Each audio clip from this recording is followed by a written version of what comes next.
അനാഥരും രോഗികളുമായ 10,000-കണക്കിന് പേർക്ക് യാതൊരുവിധ ആനുകൂല്യങ്ങളും നൽകേണ്ടതില്ല എന്ന സർക്കാർ തീരുമാനത്തിൽ ആശങ്ക അറിയിച്ച് സന്യാസിനി സമൂഹങ്ങളും സന്യാസിനിമാരും.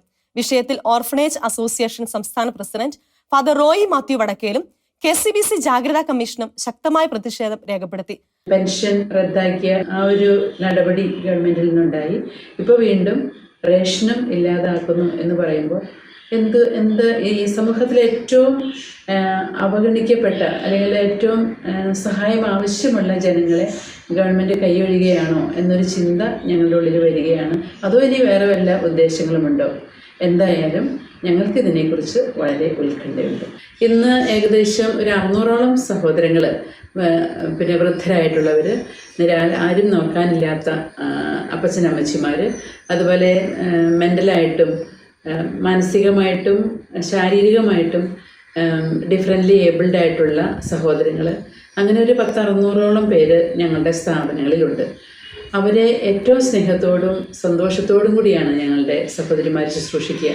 അത് ഗവൺമെൻറ്റിൽ നിന്നും ജനങ്ങളിൽ നിന്നും കിട്ടുന്ന ഔദാര്യപൂർവ്വമായിട്ടൊരു സമീപനമാണ് ഞങ്ങളെ സഹായിച്ചിട്ടുള്ളത്.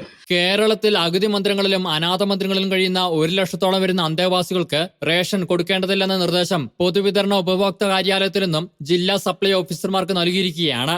അത്തരം മന്ദിരങ്ങളിൽ കഴിയുന്നവർക്ക് സാമൂഹ്യ സുരക്ഷാ പെൻഷൻ നൽകി വന്നിരുന്നതും കഴിഞ്ഞ വർഷം നിർത്തലാക്കിയിരുന്നു. അനാഥരും രോഗികളുമായ 10,000-കണക്കിന് പേർക്ക് യാതൊരുവിധ ആനുകൂല്യങ്ങളും നൽകേണ്ടതില്ലെന്ന സർക്കാർ തീരുമാനം വിചിത്രമാണ്. അത് പൗരനീതിക്കും ഭരണഘടനയ്ക്കും വിരുദ്ധവും മനുഷ്യാവകാശ ലംഘനവുമാണ്. റേഷനായിട്ട് ലഭിച്ചിരുന്ന അരിയും ഗോതമ്പും ഞങ്ങളെ സംബന്ധിച്ച് വലിയ ആശ്വാസവും ആശ്രയവുമായിരുന്നു. ഇത് നിർത്തലാക്കുന്ന രീതിയിൽ ഗവൺമെന്റ് തീരുമാനമെടുക്കാൻ ഒരുങ്ങുന്നു എന്നറിയുന്നതിൽ ഞങ്ങൾക്ക് ഏറെ ഖേദമുണ്ട്. സ്ഥാപനങ്ങളുടെയോ സ്ഥാപനങ്ങൾ നടത്തുന്ന വ്യക്തികളുടെയോ അല്ല, അവിടങ്ങളിൽ സുരക്ഷിതരായി ജീവിക്കുന്ന കുറേയേറെ പേരുടെ ഭാവിയാണ് ഇന്ന് ചോദ്യം ചെയ്യപ്പെടുന്നത്. നിസ്സാരവും ഭരണഘടനാ വിരുദ്ധവുമായ ന്യായീകരണങ്ങൾ നിർത്തി അപക്വമായ തീരുമാനങ്ങൾ പതിവായി സ്വീകരിച്ച് അനേകരെ ആശങ്കയിലാഴ്ത്തുന്ന ശൈലി സർക്കാർ ഉപേക്ഷിക്കുക തന്നെ വേണം. യഥാർത്ഥത്തിൽ സുരക്ഷിതത്വം ഉറപ്പുവരുത്തേണ്ടവരെ തിരിച്ചറിഞ്ഞ് നയങ്ങൾ തിരുത്താൻ തയ്യാറാകണം. SDA സഭ നടത്തുന്ന അതിഥി മന്ദിരത്തിൽ നിന്നാണ് ഞങ്ങൾ സംസാരിക്കുന്നത്. ഞങ്ങൾ 10 അമ്മച്ചിമാരാണ് ഇവിടെ ഉള്ളത്. ഞങ്ങൾക്ക് റേഷൻ ഉള്ളതെല്ലാം നിർത്തലാക്കിയെന്ന പേപ്പറിൽ നിന്ന് ഞങ്ങൾക്ക് അറിയാൻ കഴിഞ്ഞു. അത് ഞങ്ങളോട് ചെയ്യുന്ന ഏറ്റവും വലിയ ഒരു അവഗണനയായിട്ടാണ് ഞങ്ങൾ കണക്കുകൂട്ടുന്നത്. കോവിഡ് കാലത്ത് അതിഥി തൊഴിലാളികൾക്ക് പോലും അഭയവും ആശ്രയവും ഒരുക്കി അഭിനന്ദനങ്ങൾ ഏറ്റുവാങ്ങിയ കേരള സർക്കാർ ദുർബലരും നിരാലംബരുമായ പാവങ്ങളെ ദ്രോഹിക്കുന്ന ഒരു തരത്തിലും ന്യായീകരിക്കാനാവാത്ത നയങ്ങളിൽ നിന്നും നിലപാടുകളിൽ നിന്നും അടിയന്തരമായി പിന്മാറുക തന്നെ ചെയ്യണം. ക്രൈസ്തവ സന്യസ്തരും കത്തോലിക്ക സഭയും നൂറ്റാണ്ടുകളായി നടത്തിവരുന്ന ഈ സേവന പ്രവൃത്തിയുടെ മാതൃക ലോകമെമ്പാടും അംഗീകരിക്കപ്പെട്ടിട്ടുള്ളതാണ്. ആരോരുമില്ലാത്ത, എല്ലാവരാലും പരിത്യക്തരായി കഴിയുന്ന മുതിർന്ന പൗരന്മാർക്കും ഭിന്നശേഷിക്കാർക്കും അതോടൊപ്പം തന്നെ മാനസിക സമ്മർദ്ദത്തിലായിരിക്കുന്ന സഹോദരങ്ങൾക്കുമൊക്കെ അർഹമായ അവകാശങ്ങൾ നിഷേധിക്കുന്നത് തികച്ചും ഖേദകരമായ വസ്തുതയാണ്. ഓരോ പൗരൻ്റെയും മൗലിക അവകാശങ്ങൾ സംരക്ഷിക്കാൻ ബാധ്യതയുള്ള ഗവൺമെൻറ് തന്നെ അവർക്കെതിരെയുള്ള ഇത്തരത്തിലുള്ള നടപടിക്രമങ്ങളിലേക്ക് പോകുക എന്നുള്ളത് വളരെ ഖേദകരമായ വസ്തുതയാണ്. ഈ നടപടിയെ പിൻവലിച്ച് അവർക്ക് അർഹമായ ആനുകൂല്യങ്ങളും അവകാശങ്ങളും നൽകണമെന്ന് ഞാൻ അഭിപ്രായപ്പെടുന്നു. വിവിധ ലോകരാജ്യങ്ങളിൽ മാത്രമല്ല, ഇന്ത്യയിലെമ്പാടും പ്രവർത്തിക്കുന്ന ആയിരക്കണക്കിന് അഗതി മന്ദിരങ്ങളും അനാഥാലയങ്ങളും വഴി അഭയം ലഭിച്ചിട്ടുള്ളവരും മനുഷ്യോചിതമായി സമാധാനത്തോടെ മരിക്കാൻ കഴിഞ്ഞിട്ടുള്ളവരും തെറ്റുകൾ തിരുത്തി നന്മയിലേക്ക് കടന്നു വന്നിട്ടുള്ളവരും രോഗവിമുക്തി നേടിയിട്ടുള്ളവരും എണ്ണമറ്റ സംഖ്യയുണ്ട്. അടിസ്ഥാന ഉത്തരവാദിത്തങ്ങളിൽ സർക്കാരുകളെ ഇത്രമാത്രം പിന്തുണയ്ക്കുന്ന മറ്റൊരു സമൂഹം ഉണ്ടാവുകയില്ല. അതിനു തക്ക പിന്തുണ അവർക്കും ഉറപ്പുവരുത്തേണ്ടത് തങ്ങളുടെ തന്നെ ഉത്തരവാദിത്തമാണെന്ന് ഭരണാധികാരികൾ തിരിച്ചറിയണം. ആതുര സേവനങ്ങൾക്കും അനാഥാലയങ്ങൾക്കും കൊടുത്തുകൊണ്ടിരിക്കുന്ന റേഷനും ഗോതമ്പും മറ്റ് പല സാധനങ്ങൾ നിർത്തിയിരുന്നത് ശരിയല്ല. അത് ഞങ്ങൾക്ക് വീണ്ടും തിരിച്ചു നൽകണം എന്ന് ഞങ്ങൾ അഭ്യർത്ഥിക്കുകയാണ്. ഇത്ര വർഷങ്ങളായിട്ട് കിട്ടിക്കൊണ്ടിരിക്കുന്ന ഗോതമ്പ് അരി ഇപ്പൊ സർക്കാർ ഉടനെ തന്നെ നിർത്താന്ന് പറഞ്ഞാൽ വലിയൊരു ബുദ്ധിമുട്ടാണത്. എല്ലാവർക്കും അത് അടിപെടുന്ന കാര്യങ്ങളാണ്. അത് ചെയ്യാൻ പാടില്ല ഒരിക്കലും. പെൻഷൻ നിർത്തലാക്കി 1 വർഷം പിന്നിടുന്നതിന് മുമ്പാണ് അനാഥാലയങ്ങൾക്കും വൃദ്ധസദനങ്ങൾക്കും റേഷൻ നൽകേണ്ടതില്ല എന്ന നിലപാട് ഇപ്പോൾ സർക്കാർ സ്വീകരിച്ചിരിക്കുന്നത്. ഒരു അന്തേവാസിക്ക് പ്രതിമാസം 10.5 കിലോ അരിയും 4.5 കിലോ ഗോതമ്പുമാണ് റേഷൻ പെർമിറ്റ് പ്രകാരം ലഭിച്ചിരുന്നത്. 2015 വരെ 1 രൂപയ്ക്ക് നൽകിയിരുന്ന അരിക്ക് പിന്നീട് 5.65 രൂപയായി. എങ്കിലും അഗതി മന്ദിരങ്ങളുടെ ഭക്ഷ്യസുരക്ഷയുടെ കാര്യത്തിൽ ആ റേഷൻ നിർണായകമായ ഒരു പിൻബലമായിരുന്നു. വാസ്തവത്തിൽ 1 രൂപ പോലും വിലയായി വാങ്ങാതെ ഉപാധിരഹിതമായി സർക്കാർ അനുവദിക്കേണ്ടിയിരിക്കുന്ന ഭക്ഷ്യധാന്യങ്ങളാണ് ഇപ്പോൾ നിർത്തലാക്കിയിരിക്കുന്നത്. ഭക്ഷണവും പാർപ്പിടവും പൗരന്മാരുടെ അടിസ്ഥാന അവകാശങ്ങളായിരിക്കെ ദുർബല വിഭാഗങ്ങളോടുള്ള സർക്കാരിന്റെ ഇത്തരം ജനവിരുദ്ധ നിലപാടുകൾ സ്വീകരിക്കുന്നത് ചോദ്യം ചെയ്യപ്പെടേണ്ടതാണ്. ചിലരുടെ കഠിനാധ്വാനം കൊണ്ട് മാത്രം പ്രവർത്തിച്ചു വരുന്ന നിരാശ്രയ ഭവനങ്ങളിൽ പലതും അന്തേവാസികൾക്ക് ഭക്ഷണം നൽകാനില്ലെന്ന കാരണത്താൽ പൂട്ടേണ്ടതായി വരാനിടയുണ്ട്. സാമ്പത്തിക പ്രതിസന്ധി മൂലം ചെലവ് ചുരുക്കേണ്ടതിനാലാണ് ഇത്തരം തീരുമാനങ്ങൾ സ്വീകരിക്കുന്നതെന്ന ന്യായീകരണം ബാലിശമാണ്. അഗതി മന്ദിരങ്ങൾക്ക് ഗ്രാന്റ് ലഭിക്കുന്നുണ്ട് എന്നതിനാൽ അവിടെ ജീവിക്കുന്നവർക്ക് പെൻഷൻ നൽകേണ്ടതില്ലെന്ന വിശദീകരണമാണ് സർക്കാർ നൽകിയത്. എന്നാൽ 1800 സ്ഥാപനങ്ങളിൽ കേവലം 20% മാത്രമാണ് ഗ്രാന്റ് അനുവദിക്കപ്പെട്ടിരിക്കുന്നത്.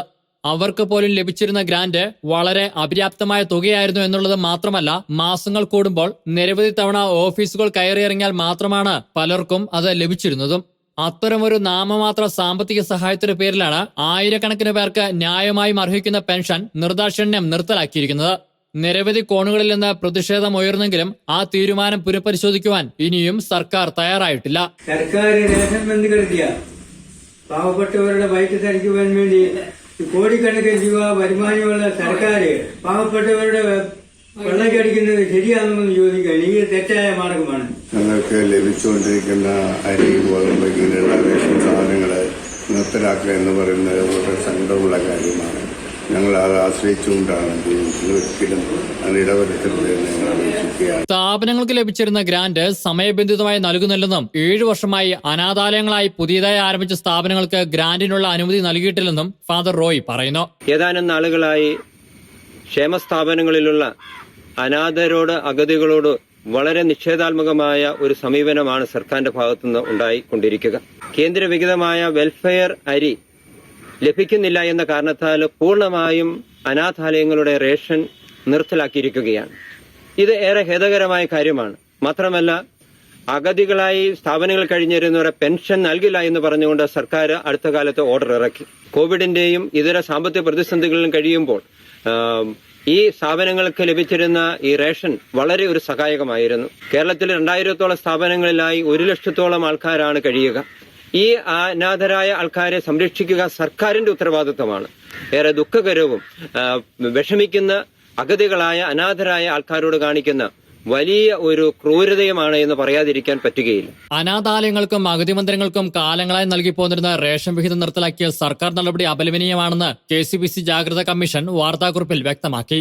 കേന്ദ്ര വിഹിതം ഇനി ലഭിക്കില്ലെന്ന കാരണമാണ് ഇപ്പോഴത്തെ നടപടിക്ക് കേരള സർക്കാർ നൽകുന്ന വിശദീകരണം. കേരളത്തിലെ 1800-ഓളം വരുന്ന സ്ഥാപനങ്ങളിലെ മറ്റ് ആശ്രയങ്ങളില്ലാത്ത 1 ലക്ഷത്തോളം പേരോടുള്ള ഉത്തരവാദിത്തം കേന്ദ്ര സർക്കാരിന് മാത്രമാണോ ഉണ്ടായിരിക്കേണ്ടതെന്ന ചോദ്യത്തിന് ഭരണാധികാരികൾ ഉത്തരം നൽകേണ്ടതുണ്ടെന്നും KCBC ജാഗ്രതാ കമ്മീഷൻ വാർത്താക്കുറിപ്പിൽ വ്യക്തമാക്കുന്നു. വിവിധ കോവിഡ് പ്രതിസന്ധികളിൽ നിന്ന് ഇനിയും വിമുക്തമായിട്ടില്ലാത്ത സാമ്പത്തികമായും മറ്റ് വിവിധ രീതികളിലും വെല്ലുവിളികളെ നേരിട്ടുകൊണ്ടിരിക്കുന്ന ഈ സ്ഥാപനങ്ങളെ കൂടുതൽ സമ്മർദ്ദത്തിലാഴ്ത്തുന്ന നിലപാടുകളിൽ നിന്ന് സർക്കാർ പിന്തിരിയണം.